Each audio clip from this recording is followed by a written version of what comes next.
9:58 AM sa Vainlu Island, nagulantang ang mga operatiba ng Estonian Defense Forces nang biglang rumehistro sa kanilang radar ang tatlong pulang dots na mabilis ang pag-usad.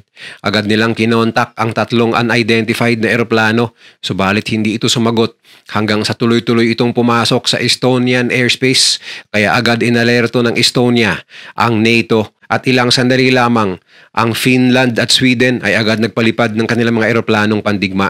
Maya-maya lang ay kinontak ang tatlong unidentified aircrafts ng F-35 fighter jets ng Italy na nagkataong nasa ere ng mga panahong yon para sa isang NATO routine flight, at kinumpirma na ang tatlong eroplano ay mga MiG-31 Russian fighter jets, at ang mga sumunod na pangyayari ay naging ugat ng panibagong tensyon sa pagitan ng Russia at Estonia na miyembro ng NATO. Bakit ito ginawa ng Russia?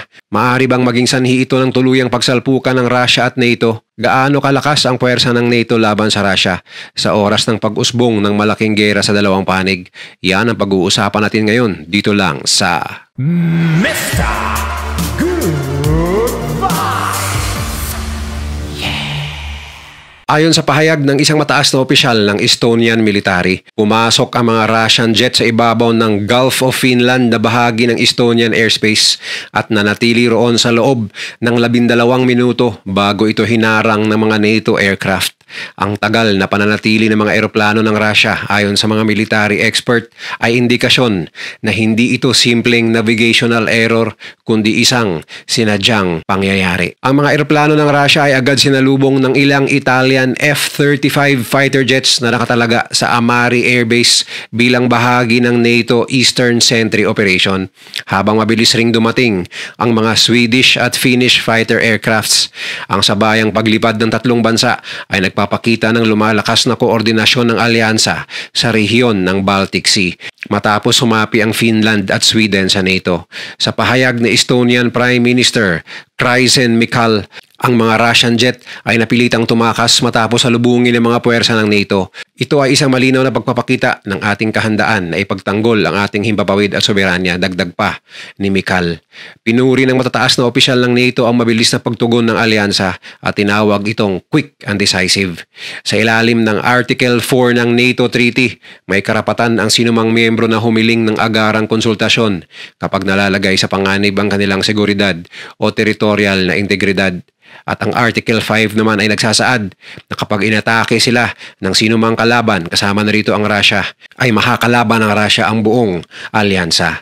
Bilang tugon, pinatawag ng Estonia ang Russian diplomat upang magpaliwanag, ngunit kagaya ng inaasahan, mariing itinanggi ng Russia ang paratang. Subalit hindi pa dito tumigil ang Russia sa kanilang tila paghahamon sa kakayahan ng NATO, dahil ilang oras lamang matapos ang insidente ay iniulat ng border guards ng bansang Poland na umano'y dalawang Russian fighter jets ang nag-low level pass sa isang oil platform ng kumpanyang Petro Baltic sa Baltic Sea na nasa loob na ng Polish territory. At hindi lamang ito ang unang beses na ginawa ng Russia ang mga pagpasok sa teritoryo ng NATO member countries. Dahil nitong January 2025, dalawang Su-27 fighter jets ang pumasok sa Estonian airspace malapit sa isla ng Saaremaa. Tumagal ng halos 3 minuto ang mga eroplano bago ito tinaboy ng Spanish Eurofighter jets na nakadeploy sa ilalim ng NATO Baltic Air Policing Mission.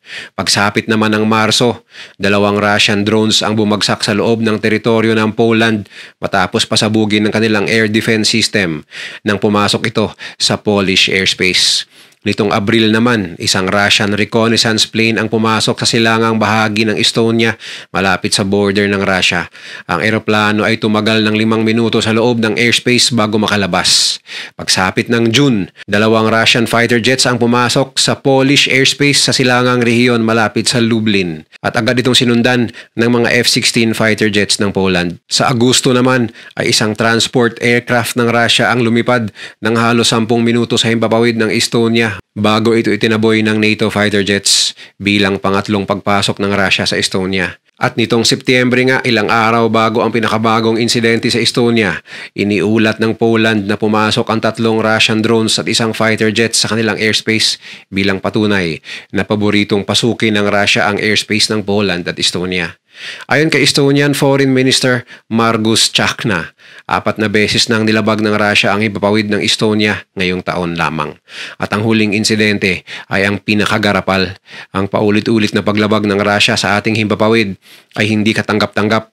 Ngunit ang ginawa ngayong araw na 3 fighter aircrafts na sabay na pumasok sa ating airspace sa isang hakbang na walang kapantay sa kapal ng mukha, ayon pa kay Chakna. Dagdag pa niya, ang lumalaking agresyon at testing of boundaries ng Russia ay kailangang harapin ng mas mabilis at mas maigting na political at economic pressure mula sa NATO at ng European Union. Ayon sa ibang leader ng NATO na sinusubukan ng Russia na pahinain ang pagkakaisa ng NATO, ngunit ang epekto ay kabaliktaran dahil lalo itong nagpapatibay sa ating alyansa. Para kay Dr. Henrik Paasikivi, isang security expert mula sa Finland, ang paulit-ulit na paglabag ng Russia ay isang pattern ng psychological warfare. Ngunit habang tumatagal, normalisado ang ganitong kilos at mas nagiging mataas ang tsansa ng maling kalkulasyon na maaaring magdulot ng direktang komprontasyon. At kapag ito ay nangyari, maaari itong maging sanhi ng isang full-scale war.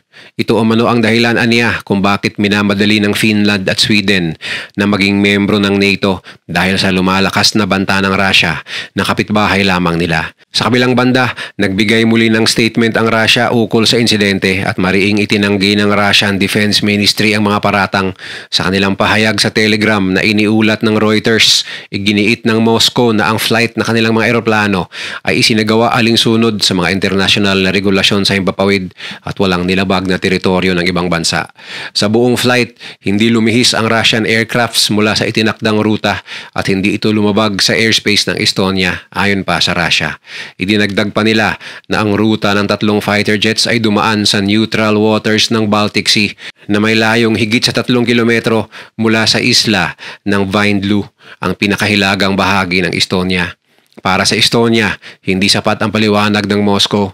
Iginiit ng mga opisyal na ang paulit-ulit na paglabag ay bahagi ng stratehiya ng Russia upang subukin ang depensa ng NATO at tukuyin ang limitasyon ng alyansa. Ayon sa mga lokal na analyst, bawat pagpasok ay maaaring ituring na isang deliberate show of force, lalo na tumitindi ang pressure sa Eastern Europe, bunsod ng nagpapatuloy na digmaan sa Ukraine. Ang pagkakaibang ito ng pahayag ng dalawang panig, matibay na akusasyon mula sa Estonia laban sa mariing pagtanggi ng Russia ay nagbubukas ng panibagong yugto ng tensyon sa rehiyon, ayon kay Professor Irmal Susar, isang eksperto ng geopolitics mula sa University of Tartu sa Estonia.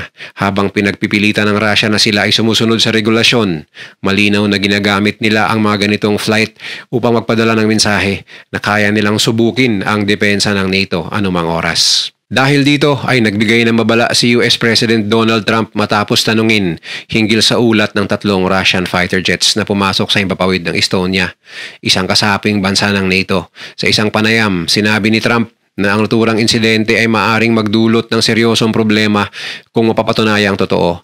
Ayon kay Trump na hindi niya nagugustuhan ang ganitong klase ng provokasyon. Matatandaang sinabi rin ni Trump na disappointed siya kay Vladimir Putin dahil sa hindi pagtupad nito sa napag-usapan nila sa meeting sa Alaska noong 1 buwan ukol sa gera ng Ukraine. Bagamat hindi nagbigay ng detalyadong plano si Trump, ang kanyang paggamit ng mga salitang big trouble ay indikasyon na nakikita niya ang insidente bilang potensyal na mitsa ng malaking diplomatic o military action mula sa Estados Unidos at ng buong NATO. Ayon sa mga analyst sa Washington, ang Estados Unidos bilang pangunahing leader ng NATO ay walang ibang opsyon kundi patuloy na bantayan ang bawat hakbang ng Russia.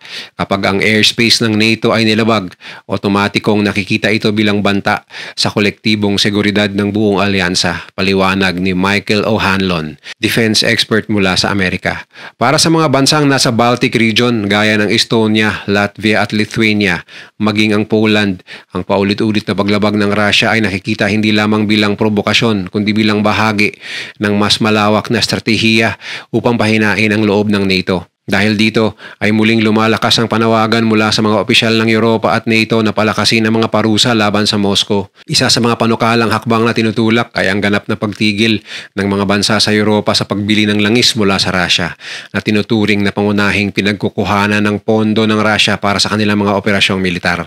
Kasabay nito, may panukala ring palawakin ang saklaw ng parusa laban sa mga bansang patuloy na bumibili ng langis ng Russia, kabilang ang China at India.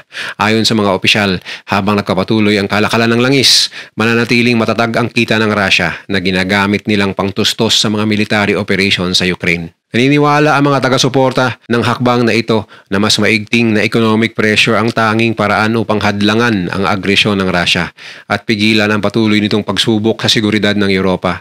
Gayunpaman, umaani rin ito ng pag-aalinlangan dahil maaring magdulot ng mas mataas na presyo ng langis sa pandaigdigang merkado at makakaapekto sa ekonomiya ng maraming bansa. Sa madaling sabi, ang panawagan ay malinaw. Pahirapan ang Russia sa pamamagitan ng pagputol sa lifeline nitong langis at sabayan ang kooperasyon ng buong pandaigdigang komunidad upang pigilan ang paglakas ng makina ng digmaan ng Russia. Ngunit kung sakaling dumating ang puntong hindi maiiwasan at mauuwi sa bakbakan ng tensyon ng Russia at NATO, sino nga ba ang mas nakakalamang? Para sa madaling pagpapaliwanag, ang Article 5 ng NATO ay nagsasaad na ang isang armed attack laban sa isang membro ng NATO ay katumbas na rin ng pag-atake sa lahat ng membro nito at obligado ang lahat ng membro na umaksyon at gumamit ng puwersa laban sa sinumang makakalaban ng individual na bansang membro ng alyansa. Sa papel, NATO ang nakakalamang bilang isang kolektibong alyansa na binubuo ng 32 membro na mas maraming tao, eroplano, tangke at barko kaysa sa Russia. Ngunit hindi rin maaring ismulin ng Russia ayon sa mga eksperto na may malaking stockpile ng armas at may mataas na kakayahan sa paggawa ng bala at bomba at malaking bilang ng mga nuclear warhead. Bilang pagkukumpara pagdating sa active military personnel, ang NATO ay may tinatayang mahigit 3 milyong active personnel kapag pinagsama-sama ang lahat ng membro. Malaki ang advantage sa manpower, samantalang ang Russia ay nasa 800,000 hanggang 1.2 million na active personnel sa kabuuan kasama ang Army, Navy, Air Force, kaya dihado ang Russia pagdating sa dami ng tao. Pagdating naman sa tangke, malaki ang kalamangan ng NATO na nasa 971,280 ang bilang ng armored vehicles, 11,495 main battle tanks, 6,325 towed artillery, 3,985 self-propelled artillery at 1,977 self-propelled rocket launchers mula lahat sa mga NATO member countries. Samantala, tinatayang umaabot sa 5,750 tanks ang kabuuang fleet ng Russia. Ngunit ayon sa mga pagsusuri, karamihan dito ay lumang modelo na muling hinango mula sa imbakan at na-refurbish upang magamit muli sa labanan. Mas maliit na bahagi lamang ang binubuo ng mga makabagong tangke na aktibong nasa serbisyo. Mula nang simulan ang paglusob ng Russia sa Ukraine noong 2022, nawala na ang Russia ng libu-libong tangke. Bagay na nag-udyok sa pamahalaan na ibalik ang mga lumang tangke gaya ng mga T-72, T-62 at T-55 upang punuan lamang ang lumalaking kakulangan sa frontline. Noong February 2024, tinatayang nasa 2,500 operational tanks na lamang ang aktibong ginagamit ng Russia na patuloy pang nagbabago depende sa sitwasyon sa digmaan nila sa Ukraine. Sa air power naman, ang NATO ay may combined na mahigit 20,000 military aircrafts kapag pinagsama-sama ang fleet ng mga membro nito, kung saan ang US ang may pinakamalaking numero ng fighter jets at support planes at helicopters. Samantalang ang Russia ay nasa 4,000 hanggang 5,000 aircrafts na binubuo ng fighter jets, bombers, transport planes at helicopters. Sa bilang pa lang ay dihado na ang Russia. Ngunit questionable pa umano ang kalidad ng ilang eroplano nila. Kaya umaasa na lang ang Russia sa iilan nilang modernong Su-57 at mga lumang Su-27. Kaya sa larangang ito ay obvious ang kalamangan ng NATO. Pagdating naman sa naval force na binubuo ng mga barkong pandigma, transport ships at submarines, sa numero at pagiging moderno ng aircraft carriers, destroyers, frigates, submarines ng NATO ay malayo-malayo ang Russia. Subalit hindi rin basta-basta ang Russia at papalag rin dahil sa kanilang malakas na submarine force kasama ang mga ballistic missile submarine at warships, bagamat limitado ang carrier capability ng Russia kumpara sa NATO dahil sa dami ng aircraft carriers ng US na pinakamalakas na membro ng alyansa. Pagdating naman sa nuclear weapons, ang Russia ay may malaking nuclear arsenal. Ayon sa US intelligence estimates at defense reports, nagsasaad na nasa tinatayang 1,500 hanggang 4,000 plus warheads ang nasa posisyon ng Russia, bagamat ang bilang na ito ay maaring mas marami pa dahil sa pagiging masekreto ng Russia sa kanilang mga armas. Ang nuclear capability ng NATO ay nakabase sa US, UK at France. Subalit ang US pa lang ay nasa 5,177 nuclear warheads na. Ang France ay may 290 at 225 warheads naman ang stockpile ng UK. Pagdating sa defense spending ay malayo ang agwat at di hamak na mas malaki ang combined spending ng NATO kumpara sa Russia. Subalit pagdating sa pagproduce ng mga bala at bomba ay iwan ang NATO sa Russia dahil nagtriple ang kapasidad ng ammo production ng Russia at may supply support pa mula sa allies nilang North Korea at Iran. Ayon sa mga opisyal ng NATO, base sa isang intel report na kaya raw gumawa ng Russia ng 3 buwang output ng mga ammunition na katumbas ng ilang taong output ng NATO. Ito ay malaking strategic advantage ng Russia sa isang matagalang high-intensity conflict. Kaya suma total, pagdating sa isang conventional, large-scale war ay malinaw ang bentahe ng NATO dahil sa numerical superiority ng personnel, aircrafts, naval forces, at logistics base sa pangunguna ng US na malawak ang karanasan pagdating sa logistics at integrated command structures. Subalit ang Russia ay maaaring magpakita ng malakas na resistensya. At ang mas kinakatakot ng mga leader ay ang walang pag-aalinlangan ng Russia sa paggamit ng nuclear weapons kapag nalagay ito sa alanganin, kung saan malawakang pinsala ang maidudulot nito sa buong mundo. Kaya't mas mabuti sigurong wag na itong mangyari pa at marisolba na ng NATO at Russia ang kanilang mga maliliit na girian bago lumaki at maging ganap na giyera. Ang pagpasok ng mga Russian fighter jets sa himpapawid ng Estonia at iba pang Baltic countries ay malinaw na patunay na naglalaro ng apoy ang Russia sa Europa. Sa loob ng ilang minutong nasa loob ng airspace ng ibang bansa, itinaya nila ang katatagan ng rehiyon at halos tinulak ang NATO sa bingit ng direktang komprontasyon. Maaring mabilis silang naitaboy, ngunit ang mensahe ay nakapako. Bawat ganitong provokasyon ay parang pagtapon ng gatong sa nagbabagang tensyon sa kontinente. Kung magpapatuloy ang ganitong hakbang, malalagay sa panganib hindi lamang ang Baltic region, kundi ang buong seguridad ng Europa at ng buong mundo. Ikaw, sino sa tingin mo ang mananalo sa isang bakbakan, ang NATO o ang Russia? Magbigay lang ng iyong mga opinion sa comment section sa baba. Kung nagustuhan mo ang video na to, share mo naman sa iba at mag-subscribe ka na rin. Panoorin mo na rin yung mga videos na nasa kanan para lalo pang maubos ang oras mo.